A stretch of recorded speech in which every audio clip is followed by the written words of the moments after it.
فرض کریں اگر وزیر اعظم عمران خان کے خلاف تحریک عدم اعتماد کامیاب ہو جاتی ہے تو کیا ہوگا؟ کیا عمران خان کی اسی وقت چھٹی ہو جائے گی یا وہ مزید کچھ وقت کے لیے وزیر اعظم رہ سکتے ہیں؟ اگر ہاں تو کتنے وقت کے لیے؟ نیا وزیر اعظم کون ہوگا؟ نئی حکومت کتنے عرصے تک کام کرے گی؟ کیا قومی اسمبلی اپنی مدت پوری کرے گی یا پھر فوری طور پر نئے الیکشنز ہوں گے؟ اگر فوری الیکشنز نہ کرائے گئے اور قومی اسمبلی کی مدت بھی پوری نہ ہونے دی گئی تو پھر نئی حکومت آخر کتنے دنوں کے لیے بنے گی؟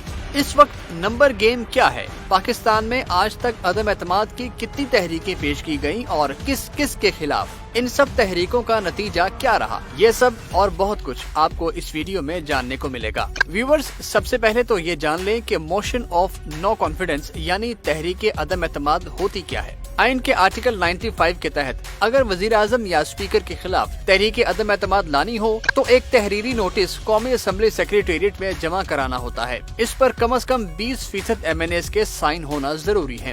اس وقت MNAs کی تعداد ہے 342۔ اس طرح اس نوٹس پر 69 MNAs کے سائن ضروری ہیں۔ یہ نوٹس ملنے کے بعد اسپیکر 7 دن میں ہر صورت ووٹنگ کرانے کا پابند ہے، مگر پہلے 3 دن میں ووٹنگ نہیں ہو سکتی، یعنی چوتھے سے 7ویں دن میں وزیر اعظم کی قسمت کا فیصلہ ہوتا ہے۔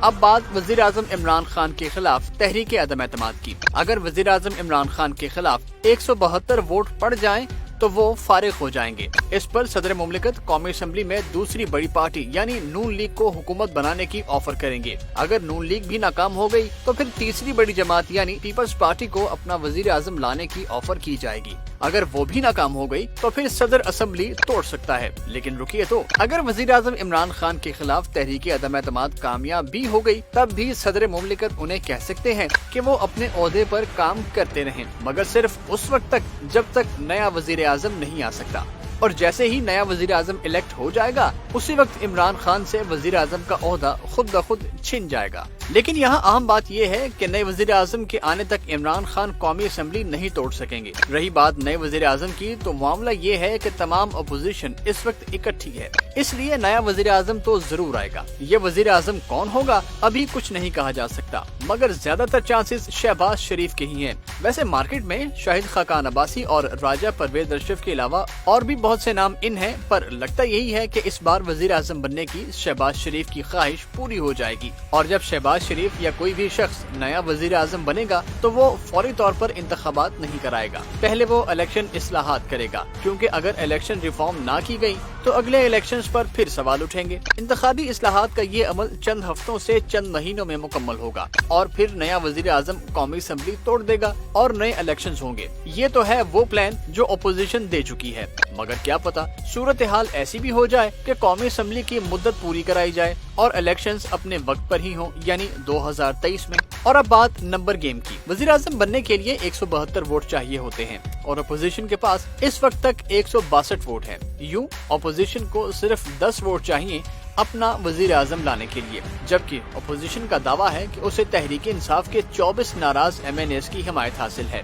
نون لیگ کا دعویٰ ہے کہ اس کی PTI کے 16 MNAs حمایت کر رہے ہیں، جبکہ پیپلز پارٹی 6 اور جمعیت علماء اسلام 2 PTI MNAs کی حمایت کا دعویٰ کر رہے ہیں۔ اس کے علاوہ جہانگیر ترین گروپ کا دعویٰ ہے کہ اس کے پاس PTI کے 7 ناراض MNAs ہیں۔ اسی لیے تو اپوزیشن جہانگیر ترین گروپ اور حکومتی اتحادیوں کو ساتھ دینے کے لیے رام کرنے کی بھرپور کوششیں کر رہی ہے۔ حکومتی اتحادیوں کی بات ہوئی تو ذرا یہ بھی جان لیتے ہیں کہ ان کے ممبرز کتنے ہیں۔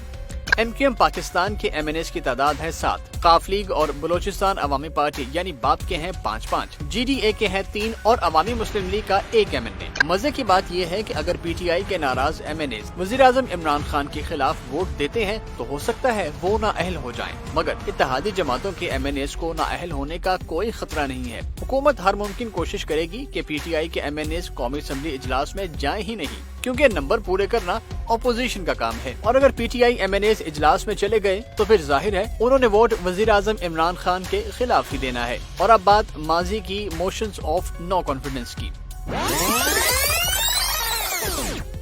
سب سے پہلے تحریک عدم اعتماد 1957 میں اس وقت کے وزیر اعظم آئی چندریگر کے خلاف آئی تھی، مگر انہوں نے اس سے پہلے ہی استعفیٰ دے دیا تھا۔ دوسری موشن آف نو کانفیڈنس آئی 1985 میں اس وقت کے اسپیکر فخر امام کے خلاف، اور یہ کامیاب ہو گئی تھی۔ پھر تحریک عدم اعتماد پیش کی گئی نومبر 1989 میں شہید بے نظیر بھٹو کے خلاف، جو 12 ووٹوں سے رد ہو گئی۔ اگلی موشن آف نو کانفیڈنس 2006 میں شوکت عزیز کے خلاف آئی مگر ناکام ہوئی۔ 2018 میں اس وقت کے وزیر اعلیٰ بلوچستان نواب ثناء اللہ خان زہری کے خلاف تحریک عدم اعتماد آئی، مگر انہوں نے اس سے پہلے ہی استعفیٰ دے دیا۔ اگلے ہی سال چیئرمین سینٹ صادق سنجرانی کے خلاف آنے والی تحریک عدم اعتماد بھی ناکام ہوئی۔ اگر آپ کو یہ ویڈیو پسند آئی ہو تو اسے لائک اور شیئر ضرور کریں۔